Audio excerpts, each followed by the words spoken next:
Sertão do Ceará. As margens da estrada cor de palha recitam o lamento de quem vive à espera que uma nuvem finalmente derrame seu pranto sobre a terra seca.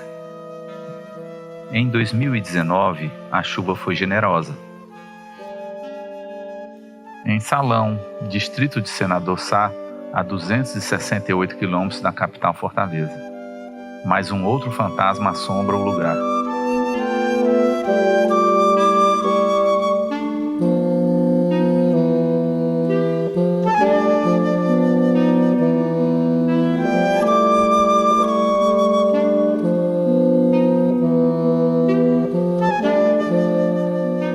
A história do distrito de Salão não é muito diferente de tantos outros lugarejos do sertão cearense.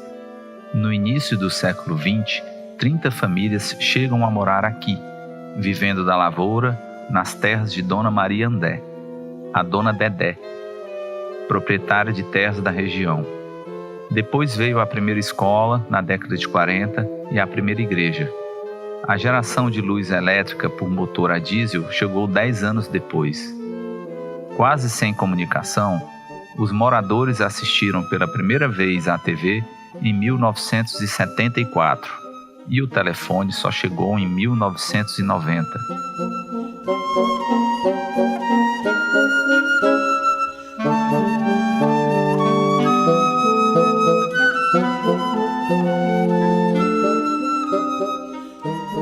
Salão chegou a receber alimentos dos Estados Unidos nos anos 70, quando a lavoura não foi suficiente para alimentar quem plantou.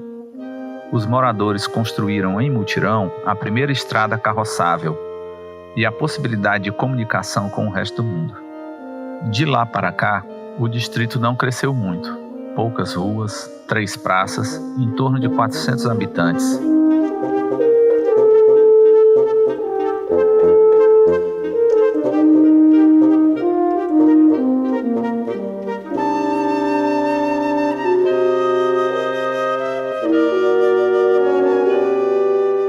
A brisa suave e quente marca o ritmo da vida por aqui. Salão parece um lugar fora do tempo, um cenário construído para algum filme sobre o esquecimento do mundo ou o arrastar das horas. Um cachorro sem dono protege-se do calor. Galinhas e porcos fazem alarido incessante. Uns se apressam para a missa, outros cochilam. Vizinhos jogam conversa fora nas calçadas. Nenhum dos rostos revela a dança que se mantém trancada, indefesa, atrás das fachadas. Oculta sob essa aparente normalidade, doentes, seus familiares e possíveis portadores de um mal genético e incurável. A doença de Huntington é uma doença genética, hereditária e que afeta basicamente o sistema nervoso central, causando sintomas motores e sintomas mentais. Os sintomas motores, eles são movimentos involuntários, que são chamados de coreia. Coreia quer dizer dança em grego, e quando o paciente tem um quadro generalizado de coreia, ele parece que está realizando um passo de dança, ainda que meio bizarro. Além disso, do ponto de vista motor, os pacientes têm distúrbios de equilíbrio, de coordenação, lentificação de movimentos, dificuldades para falar e para engolir, alterações de motricidade ocular. Então, a coreia é o que chama atenção, mas é apenas um dos fatores que a gente usa para o diagnóstico. Em Salão, estima-se que 10% dos habitantes têm Huntington. Os números assemelham-se aos da região de Maracaibo, na Venezuela, considerado o local de maior incidência de acometidos pela doença no mundo. Hoje, o mal atinge entre 4 e 10 pessoas em um grupo de 100 mil nascidos. Até hoje, os avanços da ciência não descobriram a cura do Huntington.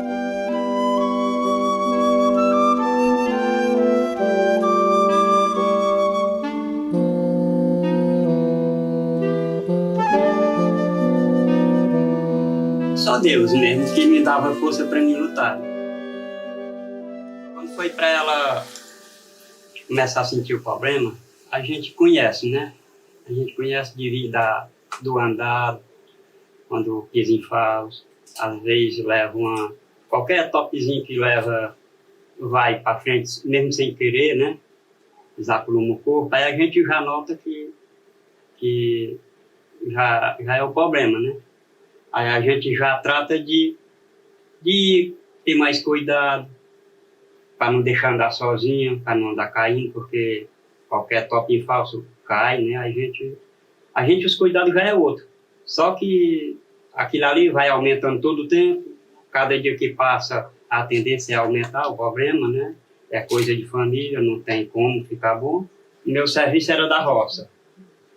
Só que agora, em setembro, fez 11 anos que eu fui acidentado, quebrei o braço, aí pronto, aí eu não pude mais trabalhar, né? Quando me operaram, disseram logo que o serviço eu podia esquecer. E só cuidar dela, com a ajuda dos filhos, porque eu também com o braço só não podia cuidar, né? 15 anos de luta. Mas cuidemos com toda a paciência do mundo, porque esse problema é assim, quando não dá agressivo, é sorte. Aí pronto, eu já sentava ali encostadinho dela, aí passava assim a mão na cabeça dela, né, ficava dando um cafunézinho, aí até que ela saquetava. Aí pra gente era uma alegria imensa quando ela estava quieta. Eu amei essa mulher mais que tudo na vida. Porque quando a gente entra na família, já entra sabendo, né? Desde criança mesmo, 10 anos de idade. Acho que quando a gente nasceu, já nasceu mesmo um pouco. Porque acho que esse casamento foi Deus que fez, até mesmo antes da gente nascer. Porque foi a mulher que mais eu amei na minha vida, foi ela. E eu acho que eu vou continuar amando. E mesmo lutando com ela, eu preferia ela viva aqui. Não me esqueço hora nenhuma dela. Para mim continuar lutando. 3 filhos. Eu tenho um que a gente nota que já pisa um pouco em falso. É o meu mais velho. Os outros, não. Por enquanto, graças a Deus, a gente não nota nada, não. Eu peço a Deus toda hora para me dar muitos anos de vida para mim lutar com meus filhos, se for necessário. No salão, a doença ganhou o nome de bole, expressão local que significa movimento. Desenvolve-se a partir da alteração de um gene do cromossomo 4, que leva à produção de uma proteína chamada huntingtina. Essa proteína mutante, se produzida normalmente, é essencial à vida. Quando não, provoca danos no sistema nervoso e aos poucos vai matando partes do cérebro. Do ponto de vista mental, os pacientes têm, em alguma fase da doença, isso pode ser o início ou pode ser tardiamente, alterações mentais, psiquiátricas, com muita depressão e também quadros psicóticos, e alterações tipo ansiedade, comportamento explosivo, antissocial, tendência a adições, então uma série de distúrbios comportamentais. E os pacientes têm alterações cognitivas, eles têm um declínio cognitivo que envolve inicialmente não a memória, mas outras funções, que a gente chama de funções executivas, capacidade de planejamento, de fluência verbal, de flexibilidade mental, e esse declínio vai se tornando cada vez mais acentuado até caracterizar uma demência. No final do curso da doença, todos os pacientes têm todos os sintomas, embora em proporções diferentes. Em Salão, as poucas ruas e praças falam sobre a doença. O estigma e a dificuldade de lidar com o mal deixam reclusos pacientes e familiares que levam a vida entre um e outro tratamento. O declínio cognitivo causa depressão em 30% dos casos e leva a comportamentos agressivos, aumentando em 7 vezes a chance do paciente tentar suicídio. Gente, eu cresci, conheci meu pai e fui crescendo, já vi meu pai doente e via meus colegas que queriam imitar ele, dizer que ele tinha o bole, eu não sabia o que era o bole, eu ficava muito triste, revoltada. E fui crescendo vendo ele assim, minha mãe contando que meu avô morreu com essa doença, que tinha uma tia-avó que tinha a mesma doença, né? Todos os dias eu acordo pedindo força a Deus para cuidar deles. E na esperança de que Deus vai me manter bem, com saúde, para que assim eu possa cuidar deles, para que eles tenham dias melhores. Lutei com meu sogro, lutei com ele, e melhor para ele, para mim, com 6 meses que eu passei banhando ele e dando de comer na boca, com uma criança pequena. E todos meus vizinhos tudinho sabem como era perto do meu sofrimento. Aí Deus levou ele dia 29 de dezembro. Só eu tremia de pintura lá na minha casa, né? A casa cheia de vento. Foi 5h30 da tarde ele faleceu. Mas não dizia que ia morrer. Eu dizia que não estava sentindo nada. Eu conhecia o jeito dele, já parado, não entrava mais. Era desse jeito. E acabou do mesmo jeito que foi o pai dele, que ele fez com o pai dele, nós fizemos com ele. Aí eu sofri. Antes dele se aproximar, eu sofri. Me batia, me empurrava, eu caí nas paredes, me segurando. E a vida foi assim, foi de sofrimento, viu?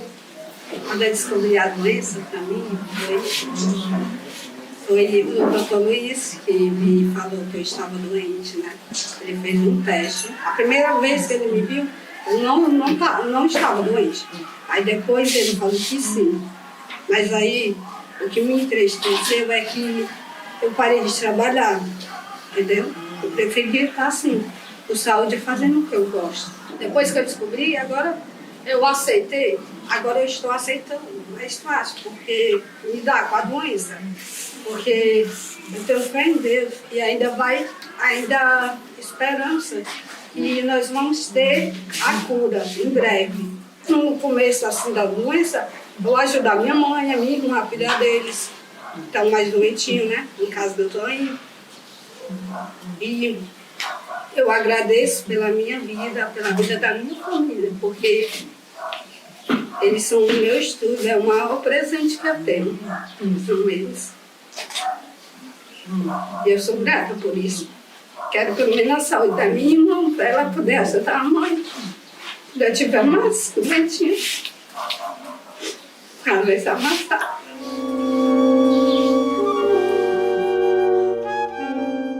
A doença hereditária, transmitida através de um gene que a gente já conhece, e basta um dos genitores ser portador do gene para que o filho tenha 50% de risco de herdar a doença. Uma vez herdado o gene, se a pessoa viver até a idade que a doença vai se manifestar, ela vai ter a doença, ou seja, é praticamente impossível a pessoa ser portadora do gene e não manifestar a doença.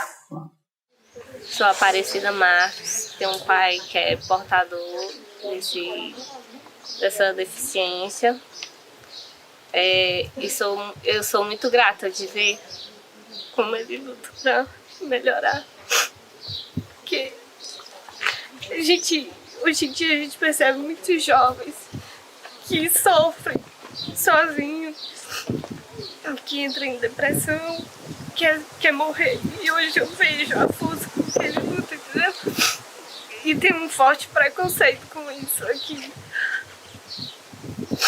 Eu não tenho medo, assim, de um dia eu possa acontecer comigo, porque eu sou uma pessoa que eu não me importo muito, assim, com as coisas ruins, assim, que as pessoas possam imaginar de mim. Eu sempre aprendi a não levar isso. Mas a gente se sente, assim, na responsabilidade de cuidar dos pais da gente, de proteger por onde for, né? Questão de se machucar, das pessoas imaginar que ele tá bêbado. Porque já aconteceu uma vez. Isso mexe muito com a gente. Quando eu tinha uns 8 anos de idade, a gente vinha pra roça, eu e ele. Normal, ele era normal, não tinha problema nenhum. Aí eu comecei a estudar, ele saía só com café da manhã, com o cafezinho da manhã. E aí foi passando o tempo, a gente percebeu que ele começou a mexer os pés, pouquinha coisa, né? Dava uns papos nos pés. E aí a gente já sabia que era de família, e foi passando, foi piorando, e mais movimentos, e a gente que trabalhava com ele, como a gente já imaginava, a gente pensava que tinha que se cuidar mais, né? Deixava mais de trabalhar mais pesado, que foi o meu caso. Foi cuidando, tentando sabendo que possivelmente poderia também adoecer, né? E aí foi e ele quis se matar também. Quis se matar, pedia bastante vezes a minha mãe, a morte dela. E a gente começou a cuidar. Enquanto a ciência avança nas pesquisas, com associações e pesquisadores espalhados por todo o mundo, a Associação Brasil Huntington, fundada em 1977 e sediada em São Paulo, tenta integrar pacientes de todo o país, cuidadores e familiares.